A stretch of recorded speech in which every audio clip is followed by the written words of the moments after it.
Well, this is Dave Bartosowitz. Hey, I am so excited to have one of my dear friends who's staying with me here. He's a Greek Orthodox good friend, Mike Zervos. Mike, say hi to everybody. Hello. Well, I'm excited because there's so many people who want to learn how to cook, right? In the Orthodox faith, especially in the Greek sort of culture, there are incredible dishes. And today you're going to have a great treat. So if there's someone who's interested in wanting to create give me the actual name again. SPANAKOPITA. SPANAKOPITA. Now, obviously, I am not a person who knows this very well, but Mike does. And we have everything all set, so make sure you get your piece of paper. We're going to give you the recipe. He's going to show you everything right now, but this is what it's going to look like. So today I'm going to demonstrate to you how to make SPANAKOPITA. SPANAKOPITA is one of the most popular Greek dishes that exists. It's been around for centuries, and it is at all the Greek festivals. Right here I have a pound of spinach. I have feta cheese that's crumbled, so ready to pour. I have an onion, a cube of butter, phyllo dough, which is pastry dough. I have 1 cup of flour, 3 eggs, ricotta cheese, some oil, and a knife, and to make our onion shredded. So now that we've reviewed the ingredients, there's 3 items that you need to use to make a SPANAKOPITA. First, a glass 9x12 pan, which the SPANAKOPITA is going to be in. We need a spinner to take all the excessive water out of the SPANAKOPITA. And then over here, we're going to saute 1 onion with a little olive oil and place all the spinach ahead of time to cook, to prepare for the mixture. So here I've sliced the onion up, and I'm going to use my onion chopper to chop up my onion, and I'm going to give that a nice little bang there. And notice my onion is nicely diced, and we're going to go ahead and saute that with a little olive oil. Okay, so our next step is going to be to take some olive oil, put a little in the pan. We're going to turn the heat up to high. And we're going to go ahead and put our onion inside. So that's what it looks like if you want to look at that. And what we're going to want to do is saute this and let it cook a little bit and saute. So our next step is to take the spinach. And the idea behind the spinach is to make it so that it can cook easily in with the onion. So what we're going to want to do is just cut it up to make it a little more easy to cook and also to chew without having to have these huge pieces of spinach. So as I cut this, our onion is being sauteed at this point, and what we're going to do now, when the onion is sauteed, we're going to take up this cut up spinach and we're just going to put it on top of the onion, and then we'll proceed to our next step. So the idea now is to take the spinach and just put it into a container so I can easily pour it on top of the spinach, on top of the onion, so that it can cook ahead of time before I put the mixture together. So I'm going to go ahead and walk this over. I'm going to set it by my stove here, and I'm looking, and it looks like at this point the onions just need a little more cooking. So let's go ahead and saute that a little longer before we're going to go ahead and pour the spinach on top of the onion. So now our onion is ready, they're sauteed. So what we're going to go ahead and do is we're going to take the spinach and we're just going to add about half of this on top. Actually, we're going to pour it all in, it really doesn't matter. And all the spinach is now on top. Now, the bottom of your pan becomes a little dry initially. So what we're going to do is we're going to take, I don't know, about a cup of water. And we're just going to, as we cook, just give the bottom of the lip water so that you don't burn your pan. So we'll stir it, and what's going to happen now is the spinach is going to shrivel up to be really fine and condensed. And then what we're going to do is we're actually going to remove the moisture from the spinach. So notice that our spinach is pretty much ready now for our mixture. So what we're going to do is we're going to remove all of the liquid and dry this up to put it in with our cheese and other mixture. So as we do that, and this is finishing up, one of the things that we're going to need to do is take our phyllo dough, which is in this nice little package, and we're just going to lay out the phyllo dough so that it can sit for 30 minutes, because the phyllo dough is what we're going to line the pan with so that we can make our layers of SPANAKOPITA. So let me just kind of straighten it out here. And basically, because it's sometimes from frozen or a refrigerator, we're just going to want to leave it like that until we're ready to use it again and assemble our pita. So this is an easy step. We're going to go ahead and take our spinach, and as you can see, it's nice and condensed. We're going to pour it right directly into our spinner so that we can remove all the liquid. And we're going to want to use our wooden spoon to get all the excess onion and spinach, put it nicely into our little spinner. So this now can be placed over here to be washed. And then we're going to come back to our spinner, and we're just our goal now is to just spin the excess liquid out. So as this is occurring, we're going to let this sit for a minute, and then we're going to walk over here and start to assemble. We take our ricotta cheese, and we're going to go ahead and scoop it out, and we're going to place it into a bowl. We're going to take our feta cheese, and we're going to pour that on top. We'll make a nice little mixture here. Be sure we have lots of feta. Everybody loves feta. And of course, you can decide how much feta you want to use. Of course, with disposable income, you might want to spend a little more because the cheese does make it good. So the next part, we're going to, of course, take the eggs, and we're going to break them. And the eggs are going to go on top of the cheese, and we're going to throw our shells in the garbage. And we're going to do that for all 3 eggs. So that's a simple little process we need to do. And now we have our eggs and cheese, and what we're going to do first is we're going to mix it nice, just with a spoon here, or a wooden spoon, and we're just going to make the mixture. So I always like to add a little spice. So another thing you can do is add mint. A lot of people like mint, and you just take mint and sprinkle it on top. In this case, we're not going to add mint because the people I'm staying with don't like mint. So let's go ahead and just spin this up, stir it up into our little mixture. So it's looking kind of nice here. It's a little more firm. I guess this is kind of like mixing pudding. You got to be sure all the goobies there. The eggs are mixed with the cheese.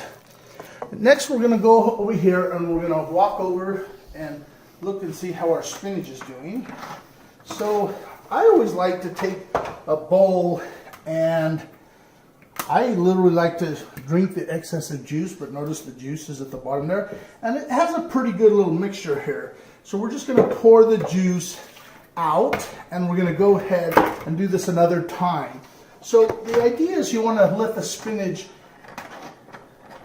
sit as long as you can, and all we're trying to do is remove as much of the liquid as we can.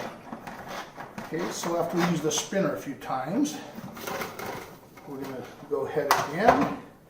Notice we're going to have a little more liquid. We're just going to dump the liquid over here and do this 3 or 4 times, just again to get the liquid out of the spinach. Okay, so as you can tell, we've spun out most of the liquid. As you can see, there's not much there. So we're going to take the excess of spinach, and we're just going to go ahead now and pour it into our mixture. Okay, and so nice comes out of the little spinner here. Set that over there. And we're just going to go ahead and continue to mix our spinach with our cheese, our eggs, and you kind of want to just keep doing this for a couple minutes so it looks like, again, making pudding. You want to kind of hide the spinach. The more you hide the spinach and the cheese, it looks a little nicer, and it's going to be nicely placed into our pan. Now, the trick here is, notice there's a little moisture that we have. So the secret that I've learned through Greek tradition is to take a cup of flour. It's like adding magic to your potion. So you pour the flour on top, and the flour serves to absorb all of the mixture or all of the extra moisture. And what it does, it makes a nice consistency in your SPANAKOPITA. Now, I used a whole cup. You could probably cut that back a little bit, go maybe 3/4 cup, but I like to use a whole cup so that when I lay my spinach down, all the moisture is going to be gone. And I do this till I have a nice consistent mixture that I'm going to prepare now in my next step to assemble the SPANAKOPITA. So now we're ready to assemble the SPANAKOPITA. What you want to do first is to walk over to your stove and just put it to 375 so it has a little time to start preheating, and you're going to save a little time as we put our mixture together. So the oven on bake for 375, and we're actually going to place the SPANAKOPITA in for 45 minutes, and then at 45 minutes we're going to put a piece of foil over it so that we don't burn the top for another 15 minutes. So cooking time is totally 1 hour. So we're going to now walk over here, and I always like to take, I don't know, in this case, avocado oil spray, and we're going to line the pan just with a little bit, just to kind of help stickiness. And we're going to start to take our strips of pastry dough, and as we pull our pastry dough, whoa, sometimes it gets a little difficult to work with, but it's okay because even though it breaks, you're going to have a chance when it cooks, it's actually going to combine with the mixture, and you're not even going to notice where the cracks are in your phyllo dough. So I go ahead and put 2 at least to start the bottom, and notice they kind of go up on the side. I'm just kind of putting it in so that I can go ahead and add my oil and my butter. So now what we're going to do is, as I play with my phyllo here, sometimes it can be a little fussy, and yep, well, in this case, the batch of phyllo is not doing great, but we're going to make the best of it by pulling one more strip here. There you go, and we're going to set it in the bottom. And now the idea is you have butter and oil. Now, if you like it real tasty and you want to add calories, you can add a lot more butter. But I like to start out with the oil and just dip the oil and start to line all the oil on top of the phyllo dough. And it's just like painting. You just want to paint until you have enough oil to help it cook. And notice my oil is just going to be absorbed in the sheets of phyllo dough, and it's going to come for a nice crispy bottom. So notice it's a little wet. After we've done the olive oil, now you can decide how much butter you want depending on how many calories you want to add to your pita.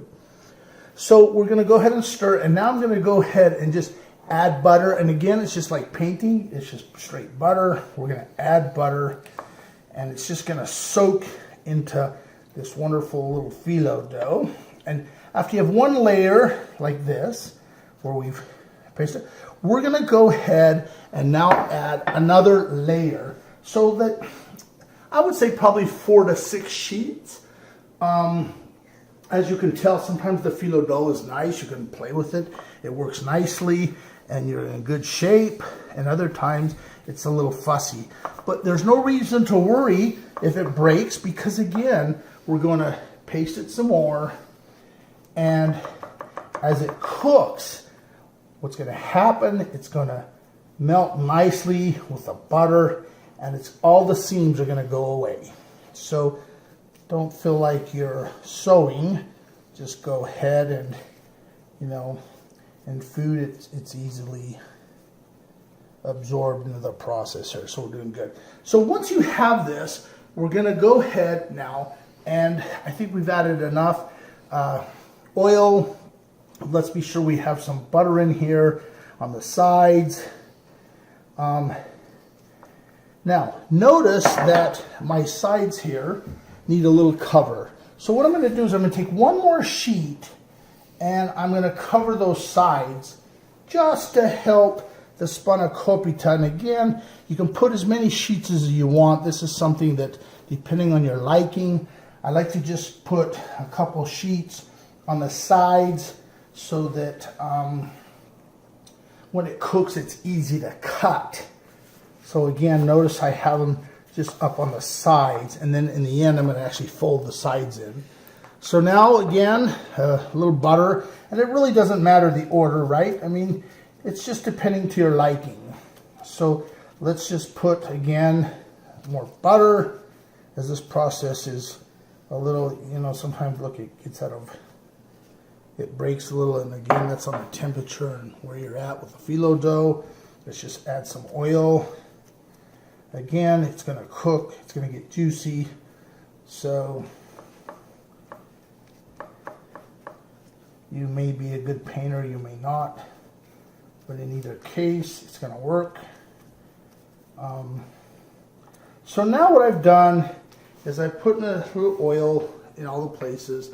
I'm going to add now just a touch of butter, and again, I like to have a nice oil and the butter on the side. Notice I can just kind of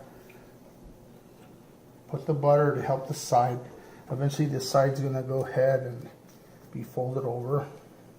Okay, so now we're ready to pour the mixture on top. So what we're going to do is we're just going to take our mixture and we're going to pour it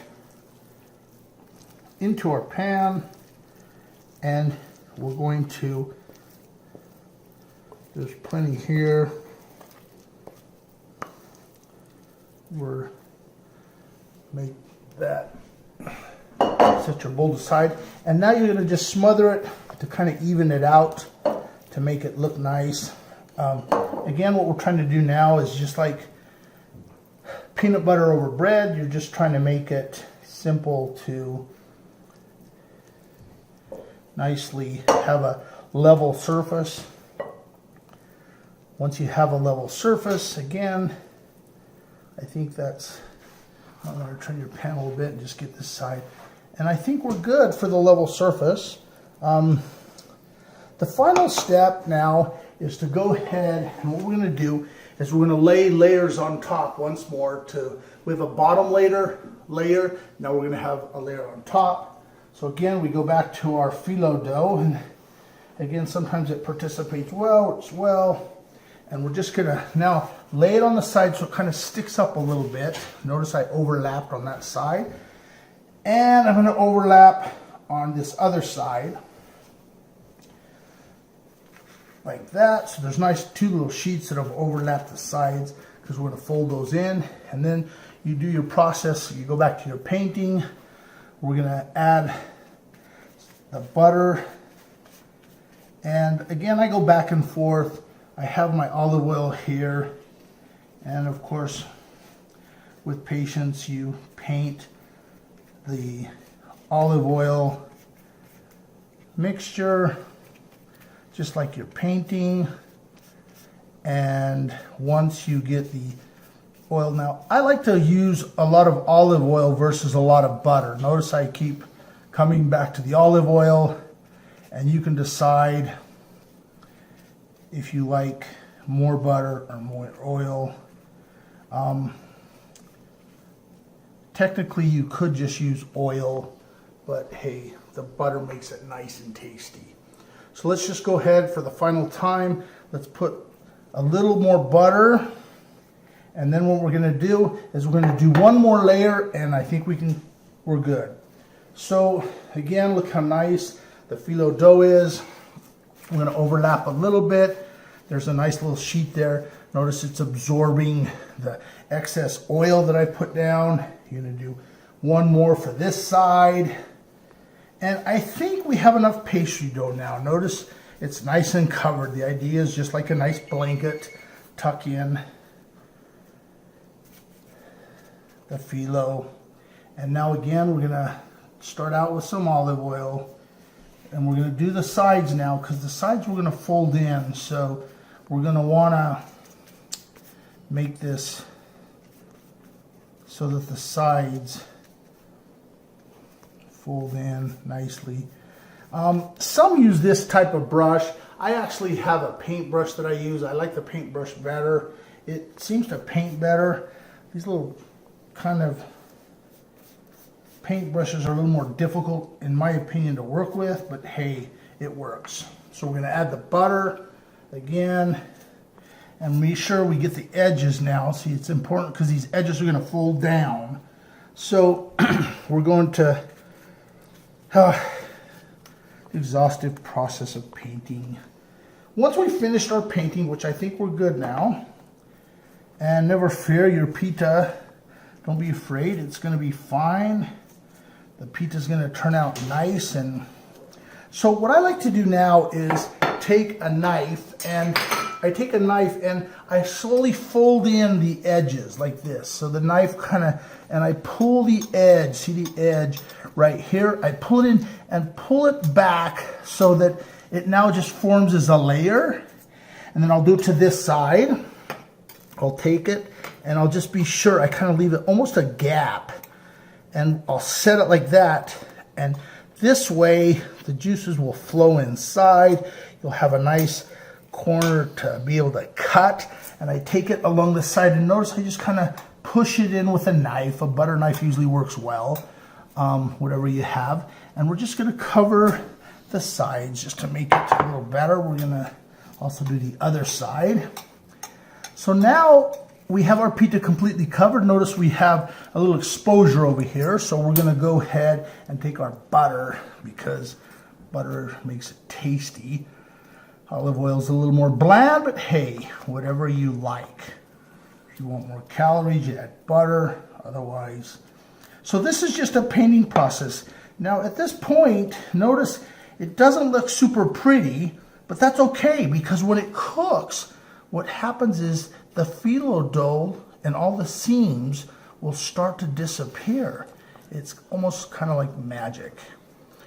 So there we go. We have our pita that's ready to be baked into the oven. So you just take your pita, you can freeze this if you like, cook it another day. We're gonna go ahead and cook it now because our oven is ready. So we're gonna go over here, we're gonna open our oven, and we're just gonna slide it in at a temperature that's 375. Now, here's where you wanna put in your timer, because for 45 minutes we're gonna cook it, and then for the last 15 minutes I'm gonna cover it with foil so that you don't burn the phyllo. So let's go ahead and let it cook for 45 minutes. Okay, on the final step here, it looks like we're at 15 minutes left. Notice it's a little brown, it's looking really good. So what we're gonna do is we're just gonna take foil about the length of the pan, and we're gonna place it on top just to cover it so that it doesn't burn. And I'm just gonna kind of slide that in. Some folks can pull that out. Actually, let's go ahead and pull it out because it looks like it doesn't go in real well.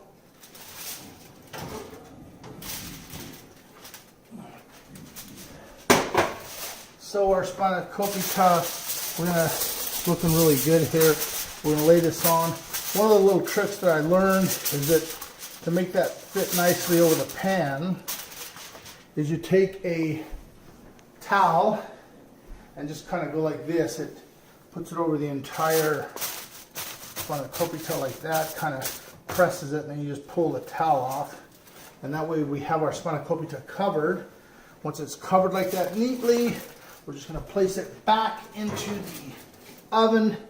We're going to slide it in, and we're going to close the oven for 15 minutes to make the cooking time 1 full hour. It's all about time. We're done with our pita. The time has expired. It's been 1 full hour. So we're going to go ahead and open our oven, and presto, we're going to, oh, I can smell it. It smells so good. I'm going to set it here on my oven. I'm going to close it, and I'm going to pull it off, and poof, there it is. Perfect with its nicely brown top. Now the idea now is to just let it cool. Now notice I'm not going to put the foil back on. I'm going to leave it off because you just kind of want to let it cook. It's going to finish cooking here. It's going to sit here for a few more minutes, and then it's going to be ready to cut, and you're going to be ready. Oh, Mike, I love what you have done. Honestly, it's an incredible masterpiece. I mean, here I am, Italian, never had this. Again, how do you pronounce this for everybody? The way you pronounce it is SPANAKOPITA. Spanakopia. Copita. Pita. Copita. See, that's the problem. I'm Italian, you're Greek. So obviously, you know how to pronounce Greek, but at the same time, you know how to make Greek. So thank God for this. I want to try this one more time. I think it's going to be an incredible experience. Crunches, it's so good. Oh, that's love. That is love, brother. So you like it? Do I love it? I love it. Beyond love. Good. It's so good. I'm going to tell you, it's so delicious. You're going to absolutely love it too. So my recommendation, follow everything that you have discussed. Write it down. You're going to be very, very happy with this. And this is going to be a wonderful tradition, I believe, in your life, in the future life. So enjoy it. Mike, thanks again. A dear friend of mine who's Orthodox, and I love your culture. The Greek culture is fabulous. Thanks for giving so much for my audience and sharing so much of your wisdom. Thank you so much, Dave. Again, this is a fabulous dish. Enjoy.